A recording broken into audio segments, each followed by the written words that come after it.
അപ്പം ഞാനത് വായിച്ചു നോക്കി. എനിക്ക് വലിയ അതിശയമൊന്നും തോന്നിയില്ല, കാരണം അദ്ദേഹത്തിൻ്റെ സ്റ്റാൻഡേർഡ് അതേ ഉള്ളെന്ന് എനിക്ക് മനസ്സിലായി. അപ്പോൾ ഇത് അദ്ദേഹം എഴുതി വെച്ചേക്കുന്ന, അതിനകത്ത് എഴുതി വെച്ചേക്കുന്ന ഒരാളെ എഴുതി വെക്കുന്നതല്ലേ, അത് റെക്കോർഡായിട്ടൊന്നും ഇരിക്കുമല്ലോ, സാരമുള്ളതല്ല. ഇനി അതിൻ്റെ സത്യസ്ഥിതി മുഴുവനായിട്ട് ഞാൻ വിവരിച്ച്, എൻ്റെ സർവീസ് സ്റ്റോറി ഉണ്ട്, അതിനകത്ത് എഴുതുന്നുണ്ട്. അതിനകത്ത് വേണ്ടാന്ന് വെച്ച് ഞാൻ മാറ്റി വെച്ചിരുന്നതാണ്. പക്ഷേ ഞാൻ ഇനി അത് വൃത്തിയായിട്ട് അങ്ങ് എഴുതും. അതെ അതെ അതെ, ഇതിനു വേണ്ടി മാത്രമാണത്. എൻ്റെ മുമ്പിൽ നിന്ന് ഈ കേസ് മാറണം, ഞാനിത് എടുക്കരുത്, ഈ കേസ് അതിനുവേണ്ടി മാത്രമാണ്. അതിനകത്ത് അയാൾ വിജയിച്ചു എന്നുള്ളത് ശരിയാണ്. അപ്പോൾ ഇവിടെ പണമുള്ളവർക്കും സ്വാധീനമുള്ളവർക്കും ഒക്കെ എന്തും ആവാമല്ലോ. കാരണം ഇത് പണ്ട് എനിക്ക് ഒത്തിരി ഉപദ്രവം എനിക്ക് ഉണ്ടാക്കിയതാണ്.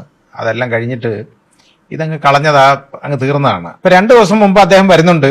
അത് അദ്ദേഹത്തിനോടൊപ്പം ഒരു മീറ്റിങ്ങിൽ പങ്കെടുക്കണമെന്നും പറഞ്ഞ് 2 ദിവസം മുമ്പ് എന്നെ ഒരാളെ കൊണ്ട് വിളിപ്പിച്ചാണ്. ഇതുപോലെ ഈ ചതുവും കാണിച്ചു വെച്ചിട്ടാണ് ഈ പണി ചെയ്യുന്നത്. ഇത് പുടുത്തം വിട്ടു പോണ കോലത്തിലാണ്. കാന്തപുരം AP അബൂബക്കർ മുസ്ലിയാരുടെ ആത്മകഥ ഇന്നലെ ആണ് പ്രകാശനം ചെയ്തത്. ബഹുമാനപ്പെട്ട കേരള മുഖ്യമന്ത്രി പിണറായി വിജയൻ പ്രകാശനം ചെയ്ത്, ആ രീതിയിലൊക്കെയുള്ള കാര്യങ്ങൾ കുറഞ്ഞ കോപ്പികൾ മാത്രമാണ് ചില മാധ്യമ പ്രവർത്തകരുടെയൊക്കെ കൈകളിൽ എത്തിയിട്ടുള്ളൂ. മുഴുവനായിട്ട് ആരുടെ കൈകളിലും എത്തിയിട്ടില്ല. പക്ഷെ അതിന്റെ ഇടയ്ക്ക് തന്നെ പലരെയും പല രീതിയിലും അസ്വസ്ഥപ്പെടുത്തിക്കൊണ്ടിരിക്കുന്നു. അതിന്റെ ഒരു കാര്യമാണ് ഇപ്പോ അസ്വസ്ഥനായിക്കൊണ്ടാണ് ഇപ്പോ കമാൽ പാഷ, ജസ്റ്റിസ് കമാൽ പാഷ സംസാരിക്കുന്നത്. അതായത് കാന്തപുരം AP അബൂബക്കർ മുസ്ലിയാരുടെ ആത്മകഥയിൽ തന്റെ ജീവിത അനുഭവങ്ങളിൽ വളരെ കൈപ്പേറിയ, അതായത് ഒരു ദുരനുഭവം പോലെ, നമുക്കറിയാം അദ്ദേഹത്തെ പ്രതിസ്ഥാനത്ത് നിർത്താനുള്ള പലരുടെയും തന്ത്രപ്രധാനമായ സംഗതികളെ അദ്ദേഹം തന്റെ ദുരനുഭവമായി, ചേകനൂർ മൗലവി തിരോധാനവുമായി ബന്ധപ്പെട്ട വിഷയത്തിൽ ആ വിഷയത്തെ തന്റെ ആത്മകഥയിൽ കുറിച്ചപ്പോ ജസ്റ്റിസ് കമാൽ പാഷയെ പരാമർശിച്ച സാഹചര്യത്തിൽ അദ്ദേഹം ഇന്ന് വെപ്രാളപ്പെട്ടുകൊണ്ടിരിക്കുന്നുണ്ട് എങ്കിൽ, അങ്ങനെ പല സംഭവ വികാസങ്ങളെയും അദ്ദേഹം പച്ചക്ക് തുറന്ന് എഴുതിയിട്ടുണ്ടായിരിക്കാം എന്നുള്ളതാണ് നമ്മൾ മനസ്സിലാക്കുന്നത്. ജസ്റ്റിസ് കമാൽ പാഷ പറഞ്ഞൊരു കാര്യമുണ്ട്, ഞാൻ ഇത്രയും കാലം അത് വേണ്ടാന്ന് വെച്ചിരുന്നു. എന്തിനു വേണ്ടാന്ന് വെക്കണം? ഈ സാഹചര്യത്തിൽ കാന്തപുരം തന്റെ ആത്മകഥ തുറന്ന് എഴുതിയ സാഹചര്യത്തിൽ ഇനി നിങ്ങൾ നിങ്ങളുടെ സർവീസ് സ്റ്റോറിയിൽ എഴുതുമെന്നാണ് പറയുന്നത്. അതിനെന്ത് വിശ്വാസ്യത ഉണ്ടാകും?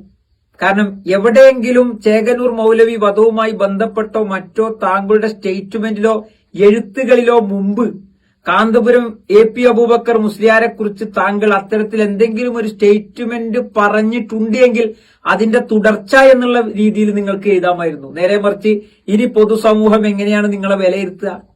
നിങ്ങളെ പച്ചക്ക് അദ്ദേഹത്തിന്റെ അനുഭവം പറഞ്ഞ ആ ഒരു സാഹചര്യത്തില്, താങ്കളെ പരാമർശിച്ച ആ ഒരു വേളയില് അതിൽ വെപ്രാളപ്പെട്ടുകൊണ്ട് താങ്കൾക്ക് കാന്തപുരം AP അബൂബക്കർ മുസ്ലിയാർ ശത്രുവായി മാറി എന്നുള്ളത് മനസ്സിലാക്കിക്കൊണ്ട് അതിന്റെ പ്രതികരണം, അതിന്റെ ഒരു റിവെഞ്ച് എന്നുള്ള രീതിയിൽ താങ്കൾ ഇനി ഉണ്ടാക്കാൻ പോകുന്ന സംഗതി കെട്ടുകഥയാണ് എന്നുള്ളതാണ് പൊതുസമൂഹം മനസ്സിലാക്കുക. എന്തിനല്ലെങ്കിൽ താങ്കൾ അത് മറച്ചുവെച്ചു ബഹുമാനപ്പെട്ട കമാൽ പാഷ? കാരണം അത്രത്തോളം കേരളത്തില് ചർച്ച ചെയ്യപ്പെട്ട ഒരു വിഷയത്തില്, അതുമായി ബന്ധപ്പെട്ട് ആ കാലഘട്ടത്തിൽ സർവീസിലുണ്ടായിരുന്ന താങ്കൾ എന്തിനത്തരം കാര്യങ്ങൾ താങ്കളുടെ ആത്മകഥയിലോ എവിടെയെങ്കിലും കുറിച്ചിട്ടുണ്ടാവില്ലേ?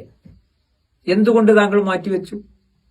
അപ്പോൾ മനസ്സിലാകുന്നത് താങ്കൾക്ക് ഈ ആത്മകഥയിൽ, കാന്തപുരത്തിന്റെ ആത്മകഥയിലെ വരികളിൽ താങ്കൾ നല്ലപോലെ അസ്വസ്ഥനാകുന്നുണ്ട്. ഏതായാലും താങ്കൾ എഴുതൂ, താങ്കളുടെ അവകാശമാണല്ലോ താങ്കൾ എഴുതുക എന്നുള്ളത്. താങ്കൾ താങ്കളുടേതായ അഭിപ്രായം എഴുതൂ. പക്ഷേ ഞാനിവിടെ മനസ്സിലാക്കുന്നത്, കുറഞ്ഞ കോപ്പികൾ കൊണ്ട് കുറഞ്ഞ പേജുകൾ വായിച്ചപ്പോഴേക്കും പലർക്കും പല രീതിയിൽ ഇത് അസ്വസ്ഥമാകുന്നുണ്ട് എങ്കിൽ, കാന്തപുരം AP അബൂബക്കർ മുസ്ലിയാരുടെ ആത്മകഥയിൽ പലരെയും പല രീതിയിലും അസ്വസ്ഥമാക്കുന്ന രീതിയിലെ ആ ഒരു പച്ചയായ തുറന്നു പറച്ചിൽ ഉണ്ടായിരിക്കുന്നു എന്നുള്ളതാണ് വിലയിരുത്തുന്നത്. എനിക്ക് ആ പുസ്തകം കിട്ടിയിട്ടില്ല. ഞാൻ ഈ വിവാദങ്ങൾ നടക്കുമ്പോ, ഇത്തരം സംഗതികള് മാധ്യമങ്ങളിൽ നടക്കുമ്പോ, ഞാൻ ബഹുമാനപ്പെട്ട ബാദുഷാ സക്കാഫി മർക്കസിലെ ഓഫീസിലുള്ള ബാദുഷാ സക്കാഫിക്ക് വിളിച്ചിട്ട് പറഞ്ഞു, ഉസ്താദ് എനിക്കതിന്റെ ഒരു കോപ്പി വേണമായിരുന്നു. ഏതായാലും അദ്ദേഹം അത് ഗൗരവത്തിൽ എടുത്തിട്ടുണ്ട്. കാരണം ഞാൻ മഹലിലെ SYSന്റെ മുസ്ലിം ജമാഅത്തിന്റെ ഒക്കെ പ്രവർത്തകർക്ക് അവർക്ക് ഞാൻ ഈ പറയുന്നത് പോലെ അതിന്റെ പൈസ കൊടുത്തിട്ടുണ്ട്. പക്ഷെ അത് കിട്ടാൻ കുറച്ച് നേരം വൈകും എന്നുള്ളതാണ് അറിഞ്ഞത്. ഏതായാലും ആരുടെയെങ്കിലും കയ്യിൽ അത്തരത്തിലൊരു കോപ്പി ഉണ്ടെങ്കിൽ അതൊന്ന് വായിക്കാൻ വേണ്ടിയിട്ടാണ്. അതിന്റെ ഒരു ആശങ്ക കൂടി ഉണ്ട് എന്നുള്ളത് ഞാൻ നിങ്ങളുടെ മുമ്പിൽ തുറന്നു പറയാണ്. ഏതായാലും പലരെയും അസ്വസ്ഥമാക്കിക്കൊണ്ട് മാത്രവുമല്ല എന്തൊക്കെയോ തങ്ങളുടേതായ സ്ഥാപനങ്ങളെ കൈവശപ്പെടുത്താൻ വേണ്ടി ശ്രമിച്ച ചില സംഗതികൾ പരാമർശിക്കപ്പെട്ടു എന്നുള്ളതും മറ്റൊരു വാർത്തയിലൂടെ വായിച്ചു. ഏതായാലും അതിന്റെ ആ ഒരു സംഭവ ബഹുലമായ സംഗതികളെ വായിക്കണമെന്നുണ്ട്, കൃത്യമായി അതിനെ വെരിഫൈ ചെയ്യണമെന്നുണ്ട്. ഏതായാലും കുറഞ്ഞ മണിക്കൂറുകൾ കൊണ്ട് പലരെയും ആ പുസ്തകം, ആ ആത്മകഥ അസ്വസ്ഥമാക്കുന്നുണ്ട് എങ്കിൽ അതൊരു തുറന്ന എഴുത്തും ഇനിയുള്ള നാളുകളിൽ വലിയ തോതിലുള്ള ചർച്ചയിലേക്ക് വഴി തെളിയിക്കുന്ന രീതിയിലുള്ള ഒരു ആത്മകഥയും അത്തരത്തിലുള്ള ഒരു എഴുത്തുമാകാനാണ് സാധ്യത എന്ന് മനസ്സിലാക്കിക്കൊണ്ട് ഏതായാലും അത് കൃത്യമായി വായിക്കാനും എന്താണ് അത് എഴുതിയിട്ടുള്ളത് എന്ന് വിലയിരുത്താനും ഒക്കെ വളരെയധികം എന്താ പറയാ ഒരു ആഗ്രഹത്തോടു കൂടി, അങ്ങേയറ്റത്തെ ഒരു ദാഹത്തോടു കൂടിയൊക്കെയാണ് ഇരിക്കുന്നത്. ആരുടെയെങ്കിലും കയ്യിൽ ആ സാധനം ഉണ്ടെങ്കിൽ, തരാൻ തയ്യാറുണ്ടെങ്കിൽ എന്റെ മെസ്സഞ്ചറിൽ ഒരു മെസ്സേജ് അയച്ചിട്ട് എന്റെ കയ്യിലുണ്ട്, നിങ്ങളൊന്ന് വന്ന് വാങ്ങിക്കോളൂ എന്ന് പറഞ്ഞാൽ ഞാൻ നേരിട്ടെത്തി വാങ്ങും. ഇൻഷാ അല്ലാഹ് നാളെ തന്നെ എനിക്ക് മർക്കസിൽ നിന്ന് അത് ലഭ്യമാകും എന്നുള്ളതാണ് ഞാൻ പ്രതീക്ഷിക്കുന്നത്. അങ്ങനെയാണെങ്കിൽ അടുത്ത ദിവസം തന്നെ പോയി മർക്കസിൽ നേരിട്ട് പോയി അത് കൈപ്പറ്റാൻ തന്നെയാണ് ഞാൻ ആഗ്രഹിക്കുന്നത് ഇൻഷാ അല്ലാഹ്.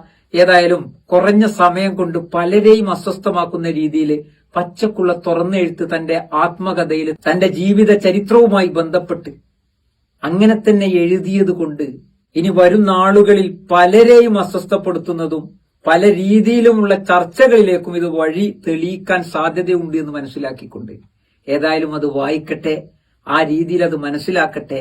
അത് വായിക്കാനുള്ള ഒരുപാട് ആഗ്രഹത്തോടു കൂടി, പ്രതീക്ഷയോടു കൂടി നിർത്തുന്നു. നന്ദി.